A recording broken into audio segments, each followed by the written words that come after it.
So thank you, everybody. My name is Devin Desjardins, and I am Director of Marketing and Storytelling for United Way of the Greater Triangle. This is United Way of the Greater Triangle's first virtual event of the year. And for those who are unfamiliar, I'm letting people in. For those of you who are unfamiliar with United Way of the Greater Triangle, we have a bold mission to eradicate poverty and increase social mobility through the power of partnerships. And with that mission, we serve a 4-county region of Wake, Durham, Orange, and Johnston counties in North Carolina. To give you a little bit of a historical perspective, for 133 years, United Ways across the country have served those crushed under the weight of impoverished environments. That service has looked, felt, and sounded like charity, yet the issues haven't gone away. They've gotten worse, and that's especially true for our Black and Brown communities. The next 133 years demand more. We know this. And at a time when everybody is making public statements about their stance on race in this country, we believe that well done is better than well said. And United Way of the Greater Triangle is up to the challenge to act. So among other things, we really believe in an orientation to justice, where we look for solutions that attack the root causes and don't just deal with the effects of poverty. Because while dealing with the immediate effects of poverty is incredibly important, we're not going to fulfill our mission of eradicating poverty until we can address the long-term root causes and affect greater systemic change. Affordable housing is one of those solutions, and that's why we're here to talk about it today. So there are many nonprofit organizations doing incredible work in the affordable housing space in the Triangle, and we have 2 of them with us today. Donna Carrington, who you can see on your screen, is the Executive Director of Community Empowerment Fund. Her organization's mission is to cultivate opportunities, assets, and communities that sustain transitions out of homelessness and poverty. Their approach combines person-centered support with financial services that pursue equity in order to reduce the racial wealth gap. George Barrett, who is our other panelist today, is the Executive Director of Marian Jackson Center. Their mission is to honor, renew, and build community in the historic North Side and Pine Knolls neighborhoods of Chapel Hill, North Carolina. So welcome, Donna and George. One question for you before we really dive in here. Can either of you or both of you define for our audience here what affordable housing actually means and how it's measured? I can start. So affordable housing is measured by 2 sort of measures that are pretty standards for communities. One of them is the area median income, which is a way that organizations use to qualify households for assistance in affording their homes. But there's also something, a percentage that floats around about how much income you should be paying towards housing. And that percentage is paying no more than 30% of your income towards housing. What a lot of people don't understand and don't know is that is supposed to include your rent and your utilities. And that's actually something I didn't know until you informed me today. I knew about the 30% barrier, but to consider that it includes both really puts that in perspective. And I'd like to quickly share for the audience one thing that another one of our nonprofit partners has said to me in the past. That's a challenge when it comes to housing, and that 30% barrier that's considered cost burden is that housing is not an elastic cost. And so if you say lose your job or have an unexpected expense, there are some expenses in your budget that are elastic where you can cut back. And those are places you don't even want to think about. So food, for example, if you find yourself with an unexpected expense, you can cut down on what you're eating, how much you're eating, the quality of what you're eating. But housing, that's not possible. And that's why keeping it below that 30% rate is so important, so that should these unexpected situations arise, people are better able to deal with it. Yeah, and I would just add to what you were saying, Devin, and add to what to Donna's definition. I think when we think about defining affordable housing, so what Donna was talking about the area median income, that is kind of like a technical threshold that organizations and people use. And a lot of the times the qualifier of that, or the main threshold, is 80% of the area median income. But the thing is, that median income is based on the location. So for instance, in Chapel Hill, that has really high concentration of wealth, the area median income is high. So an 80% area median income for, say, a family or is around like something like $65,000 a year. And so that actually can a lot of times not really be affordable. So when we mean affordable, we hear all the time from families that, that, okay, yeah, but like I still like am paying more than 30% of my income to rent for this housing. So also when we think about affordable housing, I think we also want to think about, the lived experience. And that's where that 30% of your income not going to no more than 30% of your income going to housing is so critical, because that's actually how people are able to live comfortably and safely in our communities. Absolutely. Thank you both for that. And before we move on, I just want to let the audience know we are going to be doing a Q&A portion at the end. So if you have questions as we go, feel free to drop it into the chat. You can also use the chat to add commentary, talks amongst yourselves. But just know that's coming. You'll have the opportunity to either drop it in the chat then as well, or just unmute yourself and ask. But just keep those until the end, and that'll allow us to really cover the bulk of the conversation today. So for those of you who had registered by Tuesday morning, you had received a survey in your email. We wanted to engage the audience in what it is that you're going to be learning about today, because some of the stats that you're going to see might be a little bit surprising. So in that survey, when we reached out to you, we asked you to guess how many residents in Durham and Orange counties are considered cost burdened. So I wanted to share what your responses were. So when asked to guess what percentage of residents in Durham County are cost burdened, none of you guessed 13 or 23%, which is great. 30.8% of you guessed that the percentage of residents experienced or paying over 30% or more on their housing and utilities is 31%, but the majority of you guessed that the rate is 44%. For Orange County, when asked to guess what percentage of residents in the county are cost burdened, none of you guessed 12%. 15.4% of you guessed that the percentage is 29%. 23.1% of you guessed that the percentage is 50%, but the majority of you guessed that the rate is 32%. So it might surprise you to know that, and this data comes directly from the NC Housing Coalition. 31% of Durham County residents, which is nearly 40,000 households, are considered cost burdened. So of those, that really breaks down to 49% of those are renters. That's 28,917 households, and 16% of them are homeowners. So that's nearly 11,000 households. Together, all of them have difficulty affording their homes on a monthly basis. In Orange County, the rates are fairly similar, given the maybe visible disparities in wealth in some of the areas. So 29% of Orange County residents, which is 15,766 households, are cost burdened. 47% of them are renters, and 20% of them are homeowners. And here's why, just to kind of break it down a little bit further for you guys, and then we're going to jump into the questions for the panelists. In the state of North Carolina, the average renter makes $15.92 per hour, but actually needs $17.67 per hour to afford a 2-bedroom home. If they were working at minimum wage, which as a friendly reminder is $7.25 per hour, someone would need to work 82 hours per week to afford a 1-bedroom rental at a fair market rent. Just kind of really puts that stuff in perspective when you think about it, and when you really think about how big of a difference that is between what some people make at minimum wage and what is needed. So with that being said, I'm going to stop screen sharing for a second so we can see the panelists' faces. Hello, hello. And we're going to go into questions here.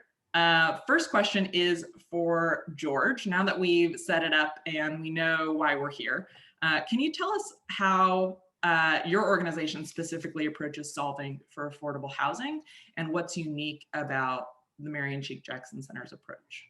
Yeah. So I think, before going into kind of like the model of what we do, I think for us, the core of who we are and what we do is that we are an organization that is led by community, that all of our work is directed by community, all of our work is determined and strategized by the community. And just for clarification, this is the, as Devin said, the North Side, Pine Knolls, and Tin Top neighborhoods of Chapel Hill and Carrboro, which are three historically Black neighborhoods. And these are the neighborhoods that have an abundance of history, were the center of civil rights, a center of the civil rights movement in the early 1960s. There's the community that organized and fought off urban renewal in the 1970s. And many of these individuals and neighbors who still live in the community today have deep connections with the university, as ancestry of people who built the stone walls around the university, as well have been the service and just the workforce for the university and Chapel Hill. And so that, is the community that we're in, and the local, very like specific community that we are working with and we are led by. How we kind of approach affordable housing, the main way we do it is through this multi-partner initiative called the Northside Neighborhood Initiative. This is an initiative that involves and focuses on housing, but also focuses really on preserving the future of these communities, these historically Black communities who have been in Chapel Hill for so long, and doing justice by that. So to give just a quick bit of context of why affordable housing is so important in these neighborhoods, is that starting in the early 2000s, these neighborhoods were seeing a rapid change in their demographics because of investors buying houses under market price and then redoing them and then making them mostly student rental households where they could now rent by the bedroom, and they were creating like 6 and 7 bedroom large student stuffers, which was jacking up the property taxes in the neighborhood and making it very hard for neighbors who have been there for generations to be able to stay and afford there. So basically, a student kind of focused way of gentrification and displacement. What the Jackson Center does, and push back against that and bend the market towards justice and thus create affordable housing in these communities, is we have this mechanism called a Northside Neighborhood Land Bank. And how this works is that basically it allows the community to control the dirt, because there are funds that were given to Self-Help Credit Union, which is our partner. And this was a $3 million zero interest loan that the university gave to Self-Help Credit Union in March of 2015. And those funds are used to be able to buy properties that are at risk of going for sale, or that are at risk of becoming student rental properties. So to give you an example of how that works, I'll tell you the story of a specific property. There's a property on Sunset Drive, was connected, lived in by a family that has been a historic Black family in this neighborhood for generations. Through the community, knowing that the individual homeowner is thinking of selling or is thinking about selling, they were like, okay, talk to this person. And so we were able to talk with that family and say, hey, we actually have capital and capital to be able to, like, if you are trying to sell your house, you don't have to sell it to an investor who's going to come with you with straight cash. There's actually funds available to be able to, one, purchase this house and then hold it in a land bank. And then when it's held, the community, and when I talk about the community, I mean this group called the Compass Group, which is a group of about 25 neighbors who have lived in the neighborhood for generations, determine, okay, what's the future use of this house? And many of the times that is affordable housing, because the community has determined to be able to maintain, especially a diverse and family community, affordable housing is a high priority. And so the community is like, this house, we want this to be affordable housing. And we also this needs to be a family home because it's on this historic block. It's connected to a historic family, and it would be devastating to the community if this turned into a large student rental home. So then after getting that focus of this is what it is, we connect with our community of affordable housing development partners, such as Empowerment Incorporated or Community Home Trust or Habitat for Humanity, groups in the area who build and develop affordable housing. Work with them, figure out what the best model matches, and then that house we were able to sell to the Community Home Trust. And then once it's sold to the Community Home Trust, we're able to get somebody, a historic neighbor who has lived in the community for a long time, in their pipeline.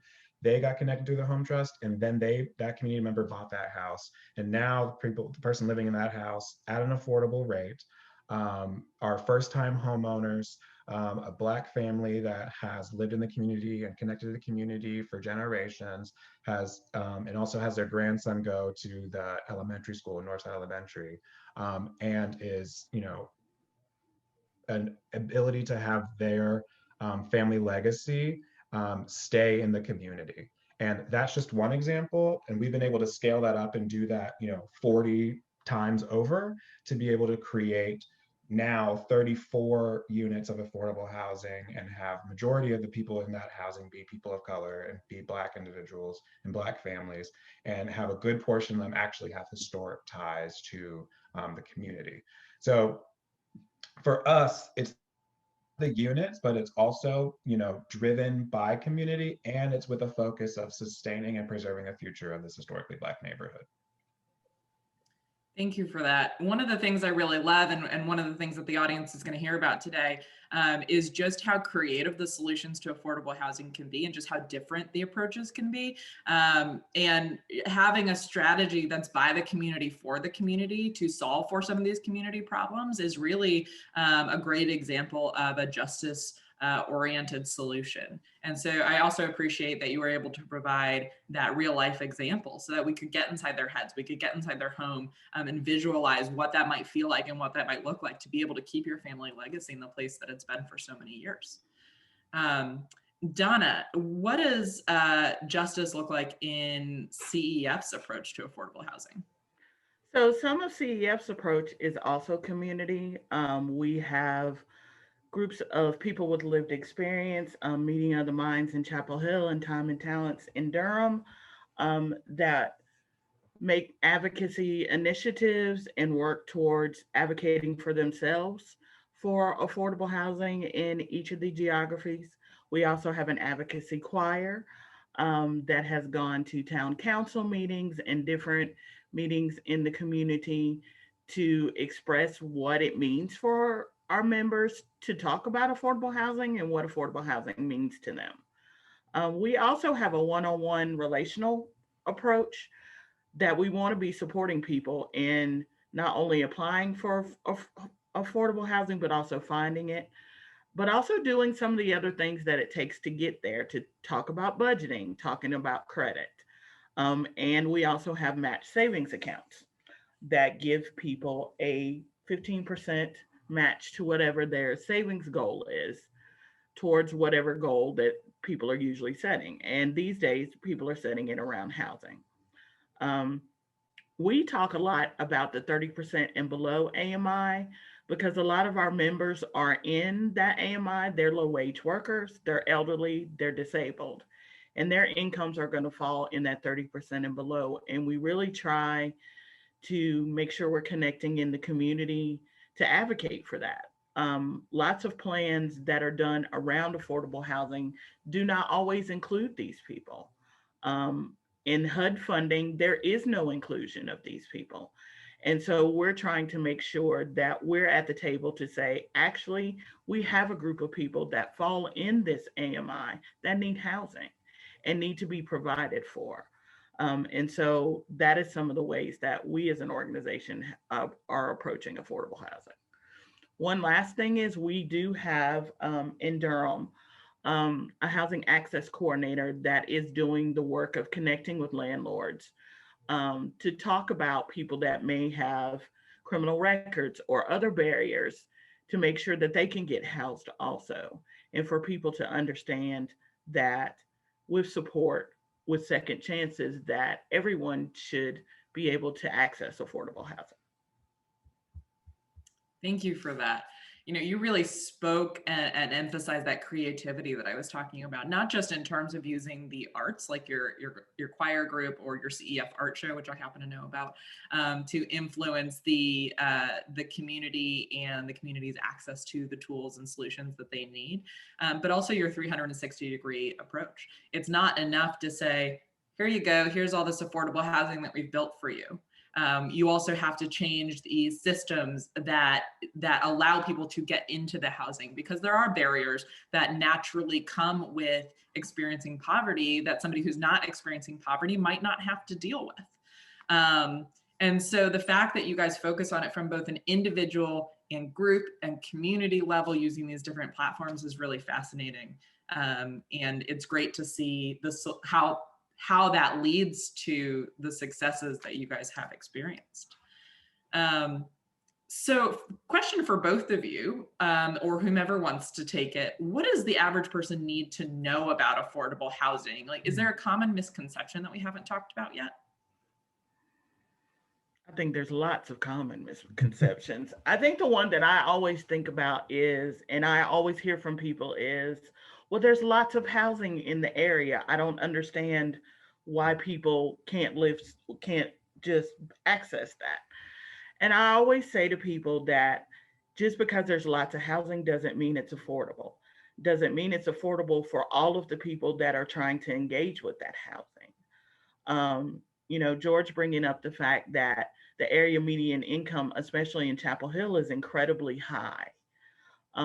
That is not going to allow for a lot of people to have access in that community to safe and affordable housing.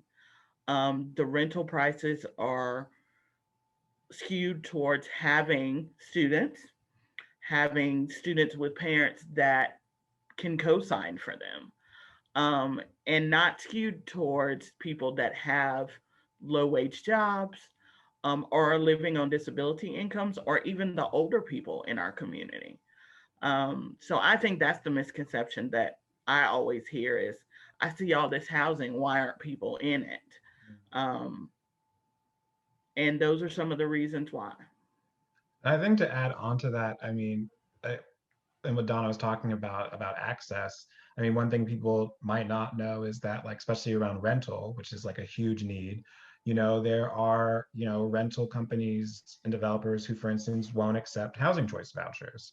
And so that limits a lot of people at, like, low to moderate income range from being able to access housing. And that a lot of the times the reason why people don't do that, or why these developers will not accept that, is because there's stigma around housing choice vouchers, or the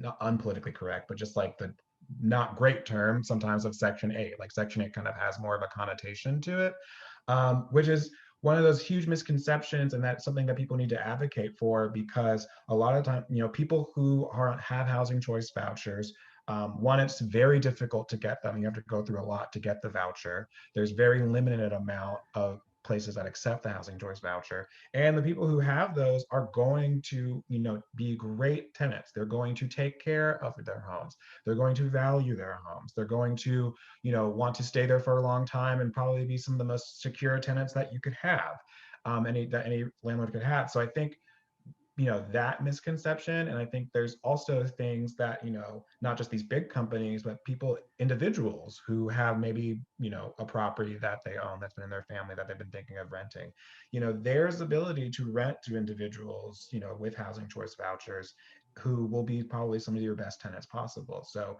I think, unfortunately, there's stigma around, the community of people who are trying to access these housing opportunities.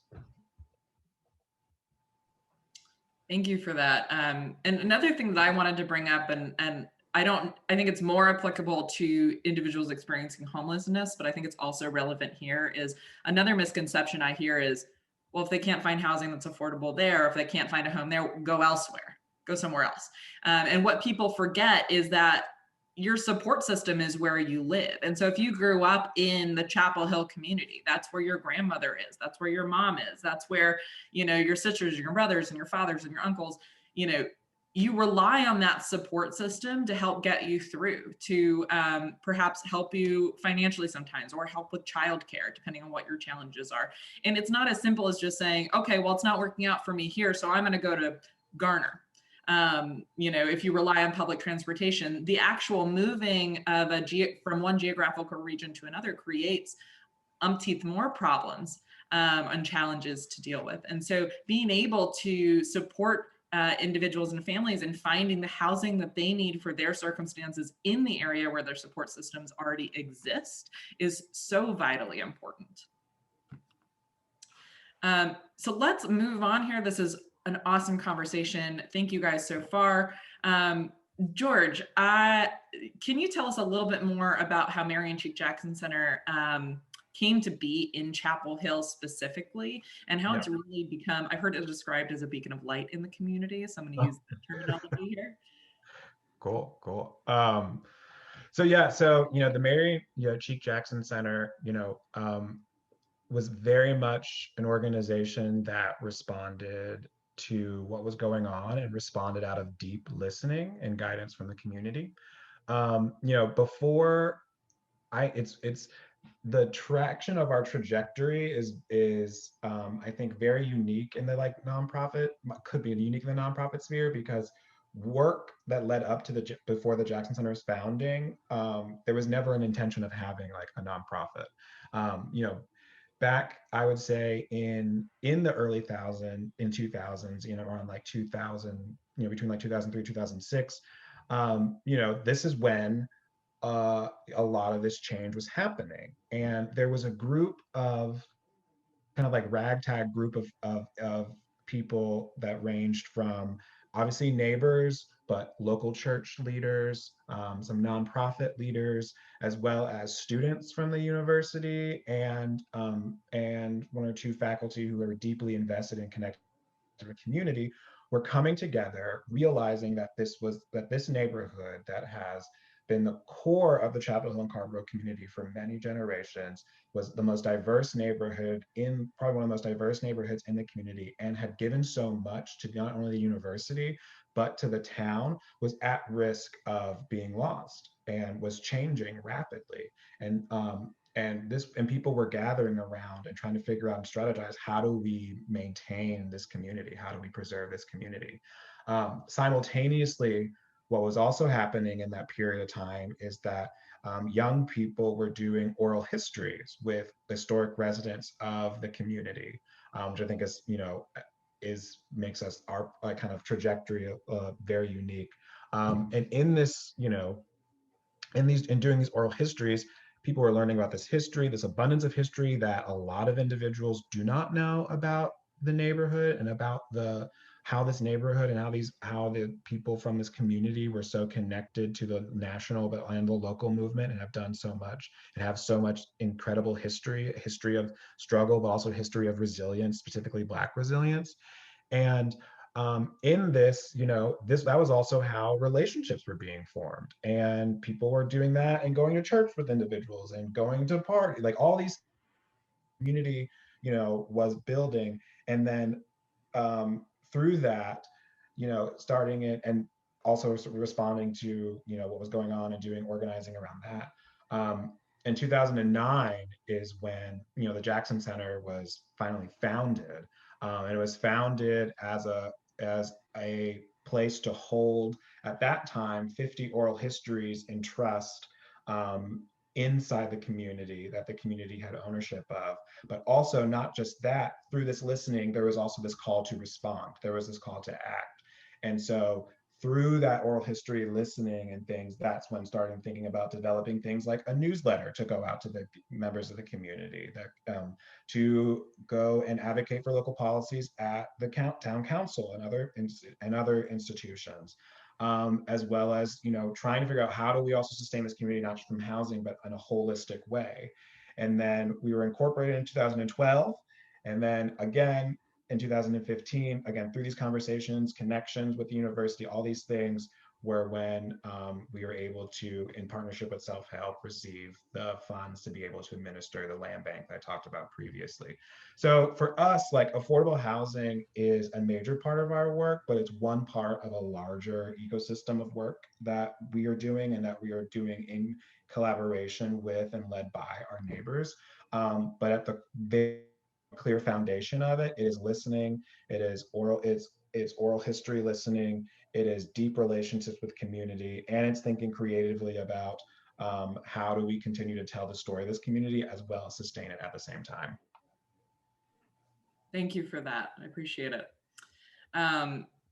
Donna, community, and going back to the idea of the individual, and focusing on both the individual journey and the overall community-centric approach to the solutions that are needed, Community Empowerment Fund believes in the whole person, and that someone's experiences do not define or who they are or become the only thing that they are. And the example that was provided to me by one of your team members when we were working on some social media posts earlier this month was someone can be experiencing homelessness, but homeless is not who they are. They are still somebody who is creative, resourceful, and whole. And I know that is part of the idea behind the CEF art show that you all do annually, is to showcase the many talents of the individuals in the community, to show that who they are is not their challenges, but who they are is so much bigger than that. And so I was wondering if you could tell us a little bit more about that belief and that approach. So I think this is an interestingly personal question, but also an organizational question. So having been a person that has been formerly homeless twice, the image that people always have about who is homeless and how you've gotten there has always been a question that I've had to answer, even now as an ED of an organization. And to have people understand that the things that have happened to people are not the sum whole of who they are. And that lots of times there are systems around us that are creating things for people to struggle. My example for me is being a single parent with children who had mental health issues and trying to navigate all of that and trying to hold a job.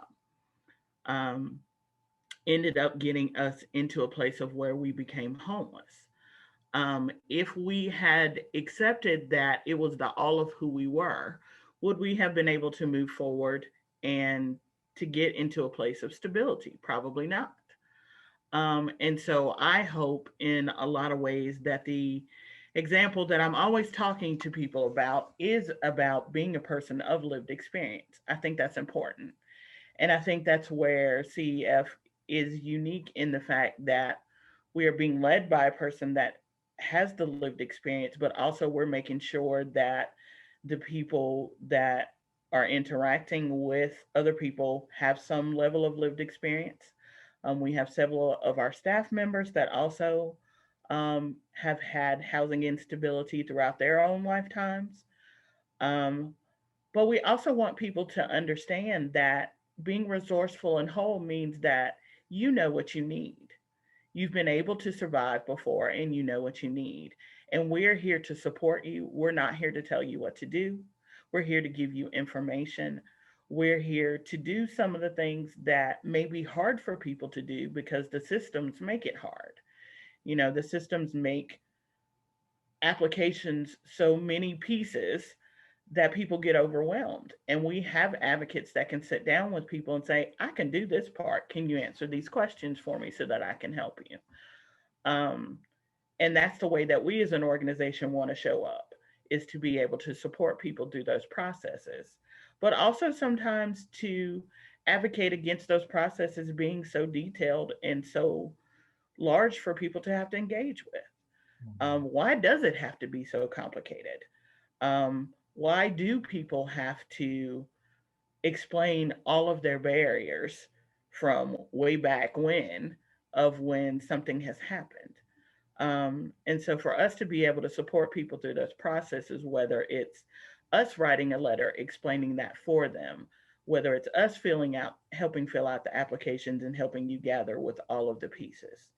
Um, and so that's where I see the resourceful and whole, is that people come in with all kinds of resources that they already have. We just want to support you in the best process to get you towards the goals that you want to have. Devin, do you mind if I jump in and add on that? Because Absolutely. Inspired me to as I'm like, why am I surprised that Donna's inspiring? So when, Donna, what you're talking about, the knowing that the members of CEF are, resourceful and whole, which I know personally is so true. And also brilliant artists and creators, from working on the musical. But I think that also connects, it makes me think about our neighbors in Northside.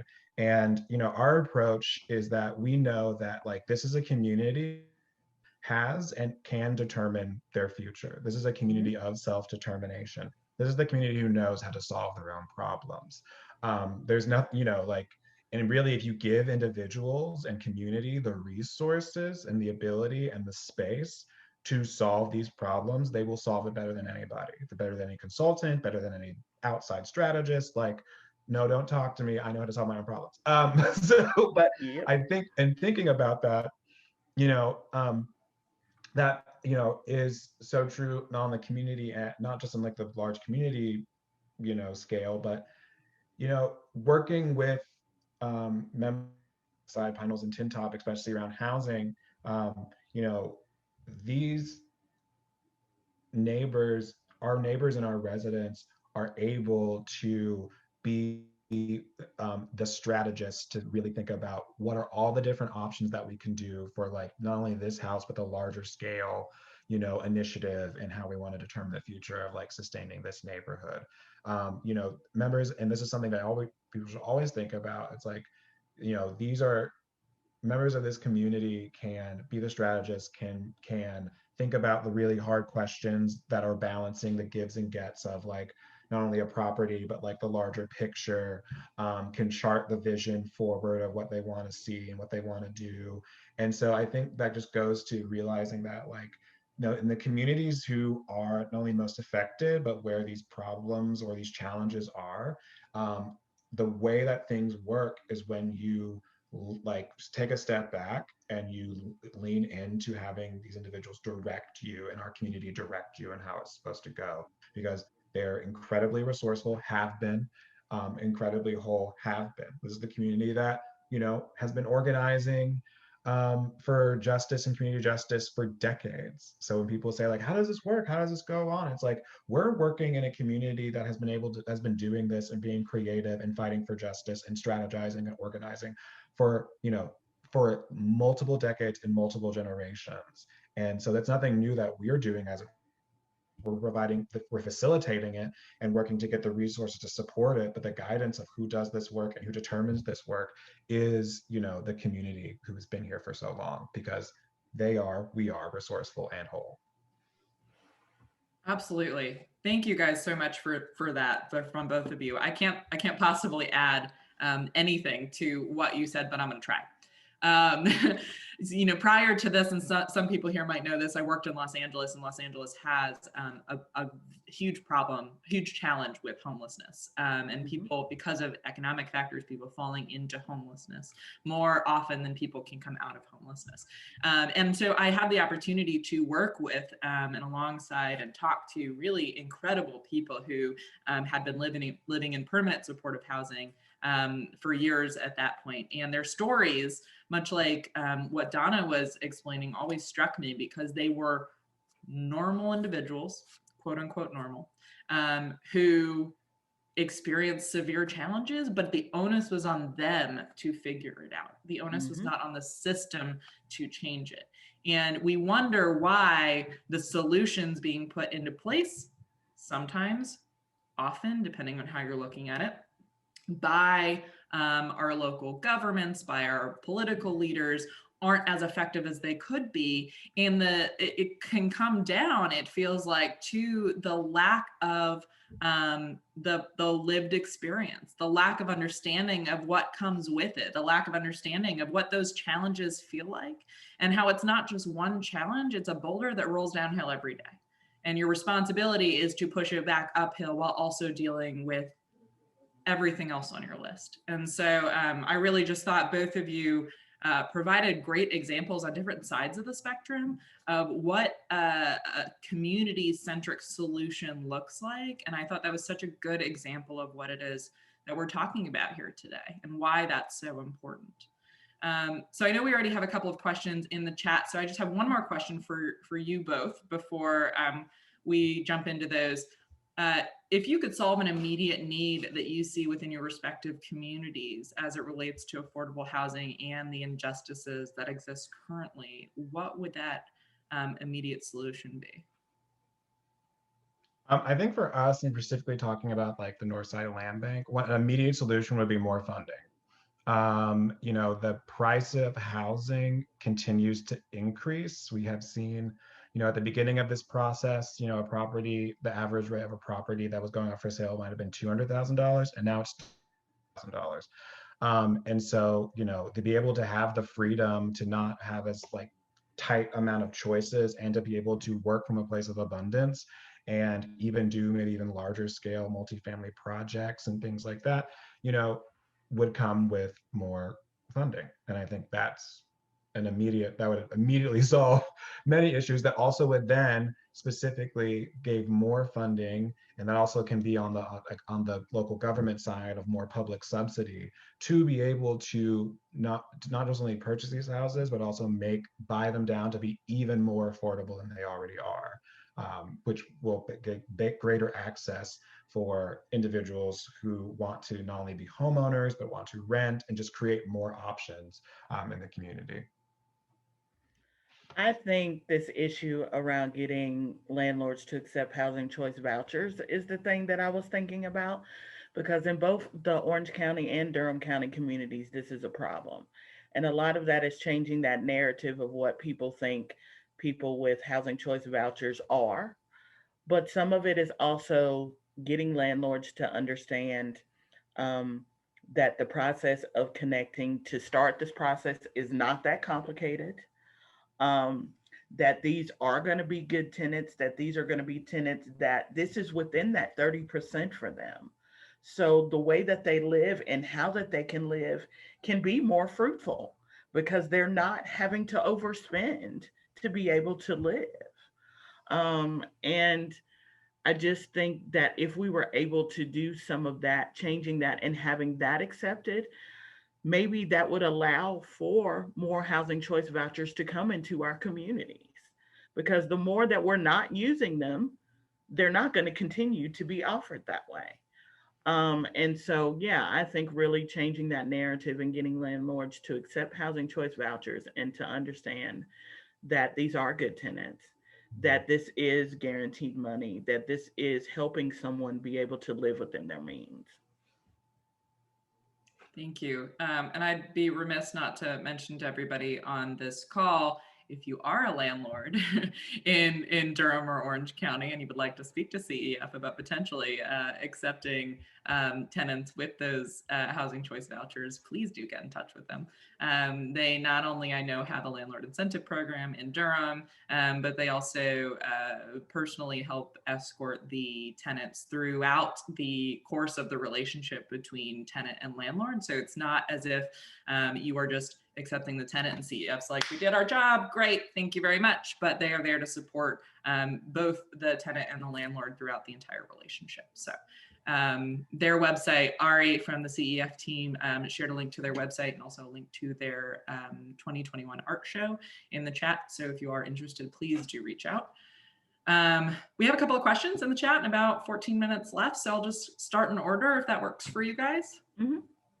All right, so the first question is, and I believe this is by HUD standards, but they said people who are staying with family members or couch surfing, et cetera, are not technically considered homeless.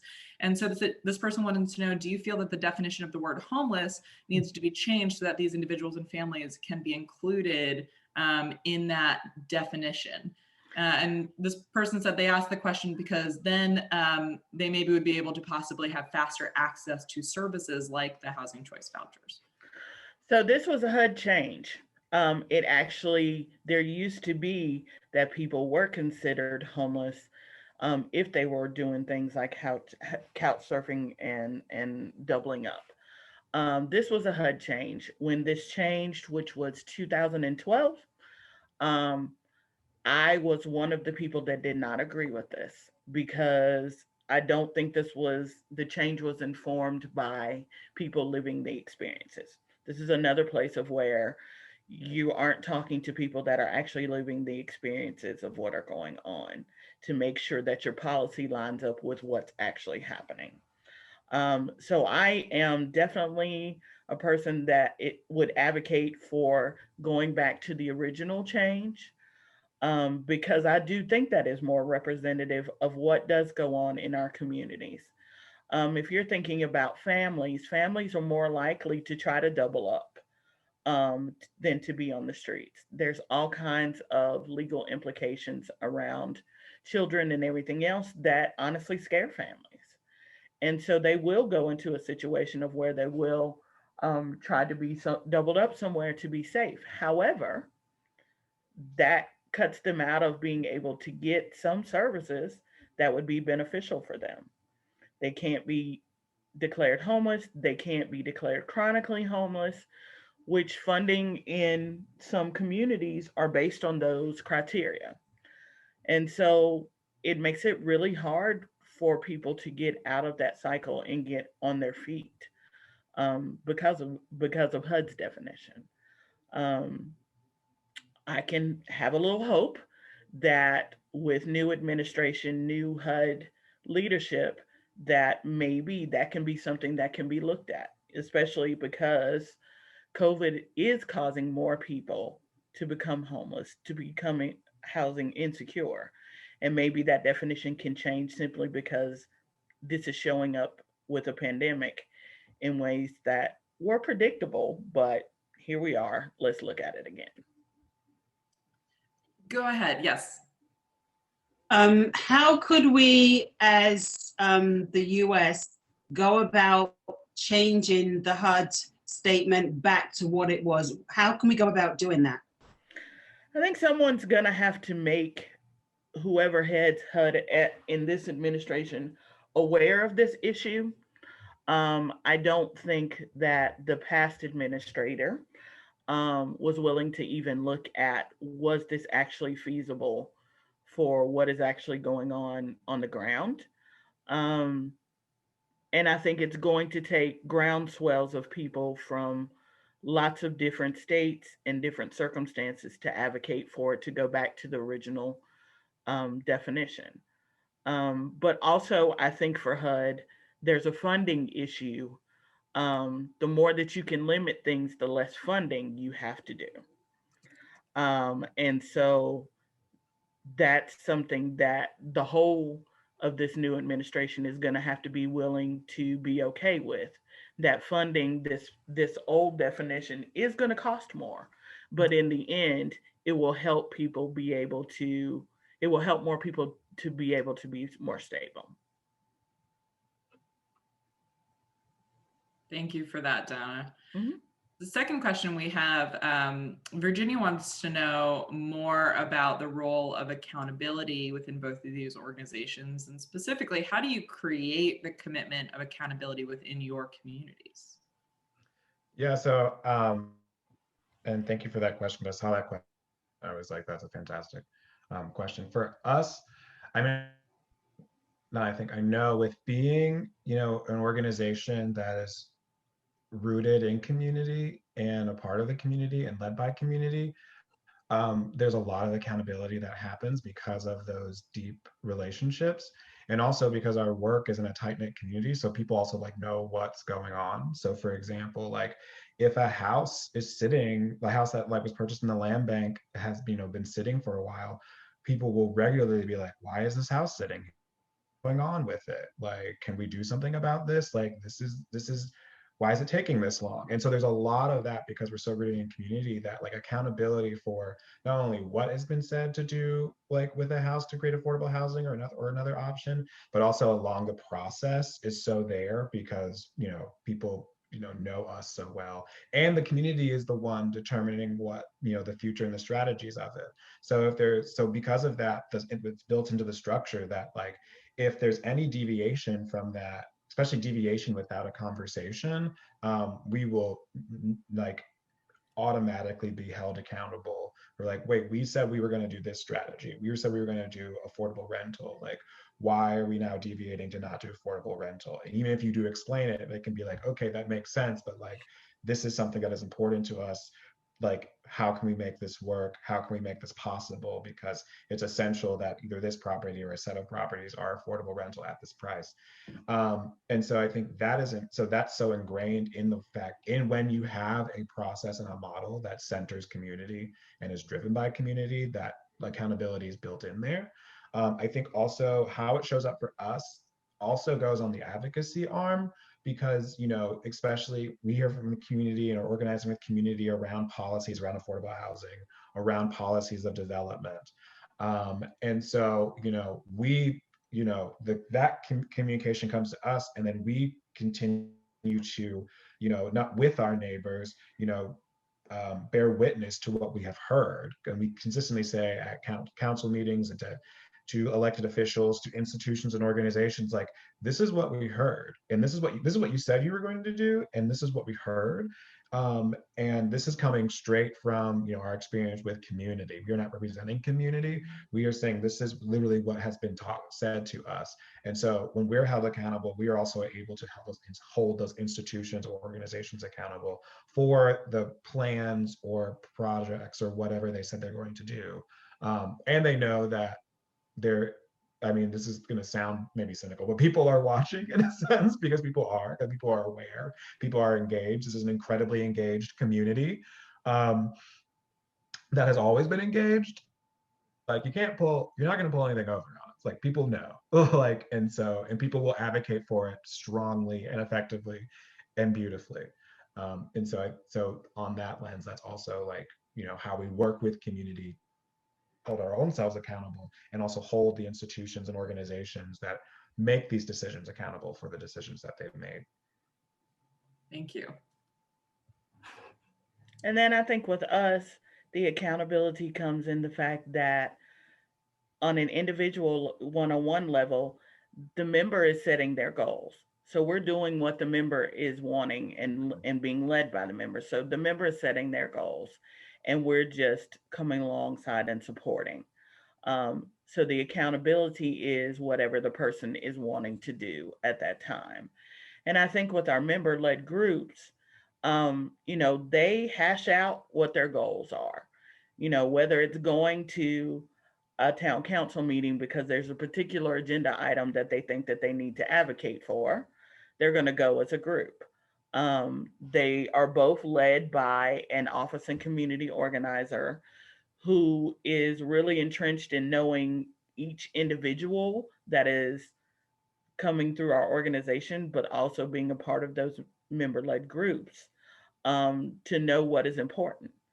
And everybody is talking about wanting more affordable housing. So that has been easy to sort of have that commitment, because that has been is a goal for pretty much everybody that we're engaging with right now. So that's the ways that we've been able to build in that accountability. Thank you for that. Well, if we don't have any more questions today, I wanted to thank you, Donna, and you, George, for joining today and sharing so much. I know you both are very busy, and I just really appreciate not just the time that you've given, but lending your knowledge and your expertise so that we can continue these conversations in the community and encourage more community members to be a part of the solutions. For any audience members who are interested in learning more about what these organizations are doing, you can visit their websites. So Community Empowerment Fund is communityempowermentfund.org. And George, if you could share Marian Cheek Jackson Center's website. I don't remember it off the top of my head. It's jacksoncenter.info, and I'm putting it in the chat. Great. Thank you very much.